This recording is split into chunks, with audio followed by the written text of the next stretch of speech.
Hello everyone, this is AG Recaps here. Today I'm going to tell you a story from the Twilight Zone to see if humans can resist desires in facing high technology.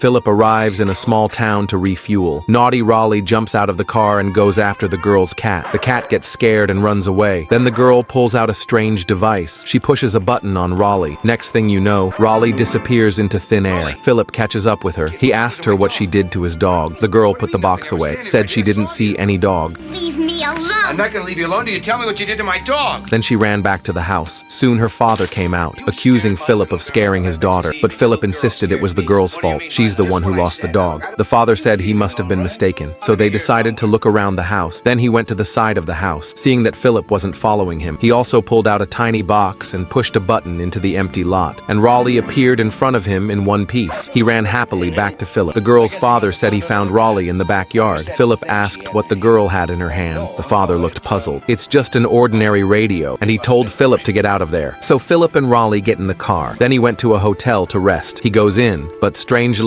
there's no one there. He picks up the newspaper on the table. Strangely enough, it's dated 50 years ago. Ellen, the proprietress, comes out when she hears the summoning bell. She says the hotel is fully booked, but Philip saw the keys hanging on the wall. It was obvious she was lying. Then he asked if he could order something to eat, but Ellen said the restaurant was closed. Well, you mean you only have one restaurant in Peaceful Valley? Yes, sir. Where do you eat? At home? Ellen was dumbfounded. She told Philip to leave if there was nothing else to do. It seems the town doesn't welcome this stranger. So Philip got in his car and got ready to leave. He arrived at the exit of the town and accelerated the car. Suddenly, the car seems to hit something. The whole front end of the car was smashed to pieces. Rollie was thrown out of the car and appeared to be dead. That's when some strangers arrived. They said the car must have hit a big rock and sent it flying into the woods. They told Philip to go back to town. Then, they'd help tow the car. Even though Philip felt that something strange had happened, he couldn't leave without his car, so he had to follow them back to town. The man who stayed behind pulled out a little box and pushed the button on Rollie's body. Rollie came back to life. It was just like it always was. Philip was taken to an office. Soon after, 3 men in suits entered the room. They wanted to talk to Philip. The men identified themselves as the mayor of the town. He told Philip not to be afraid. He could leave after answering a few questions, and he promised to fix Philip's car. Then the old man on the right started asking questions. He asked Philip if he'd seen something unusual while looking for the dog. Philip said Rollie chased the cat into the backyard. He didn't see anything unusual. Then it was the man on the left's turn to ask. He asked Philip his name, his occupation, and a few unrelated questions. Philip was impatient. He said it looked like a prisoner's interrogation. The mayor said there was one last question. How did you come to town? Does anyone else know you're here? Philip said it was just a car that ran out of gas. He came here to get gas for his car, and that he came alone. No one knew about his trip. After the questioning, the 3 men said they wanted to discuss it. They told him to wait outside. Philip came downstairs and found that Rollie had come back to life and the car had been towed. He asked the mechanic next to him when he could have the car fixed. He said he hadn't been instructed to fix the car. He wouldn't do anything without the mayor's say-so. Philip was furious. The mayor had just lied to him, so he went back upstairs. He asked the mayor why he wouldn't fix his car. Please sit down. I don't want to sit down. I want to know why nothing's been done to my car. Why it's just sitting. Primarily because you won't be needing it anymore. No? Well, why? Because you are never going to leave Peaceful Valley.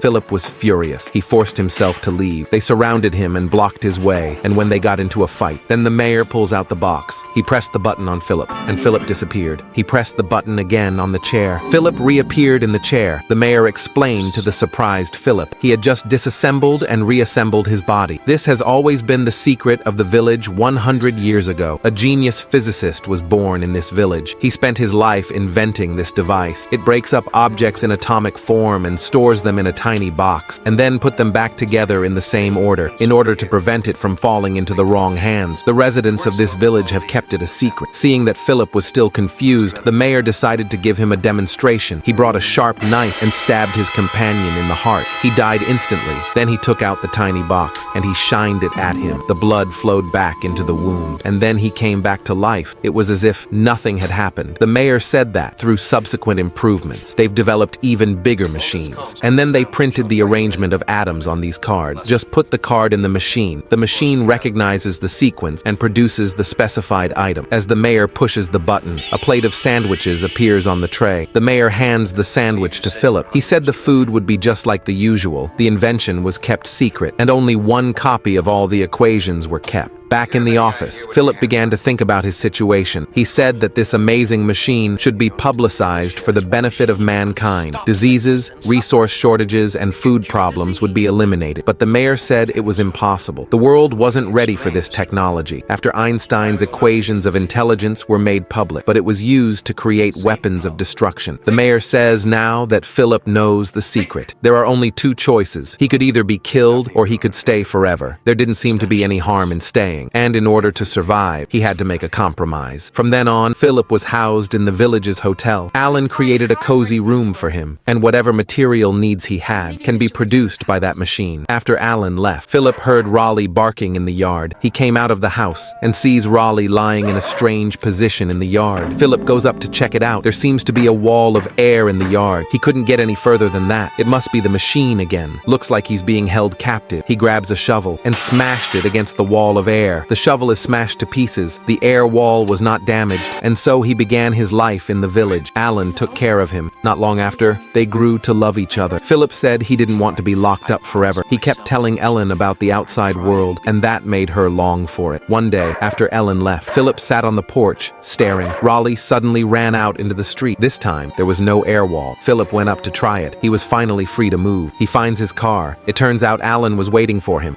I want us to be together. All right, you wait here.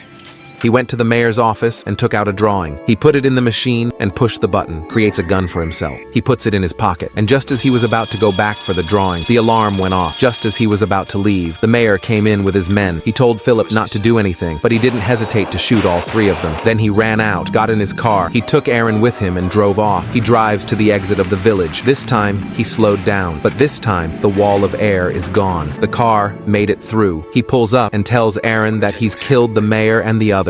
But when he looks at the drawings, they're blank. But just then, Alan pulls out the tiny box and pushed the button on him. When Philip woke up again, the mayor and the others gathered around him. See what would happen if we gave our secret to the outside world? The very first thing you do is make a weapon. The second you kill with it. And you. Everything a lie. Not everything, Philip.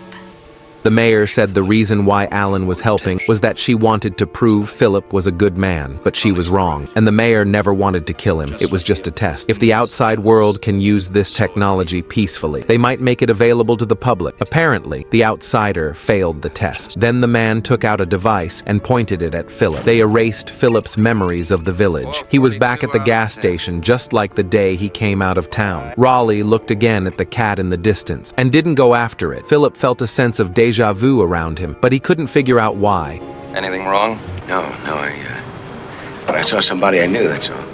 It's a nice little town you got here. We like it. He took Rollie and left, as if he'd never been here before. As the car slowly left, Alan watched in wonder. Maybe this town will never be found by anyone from the outside world again.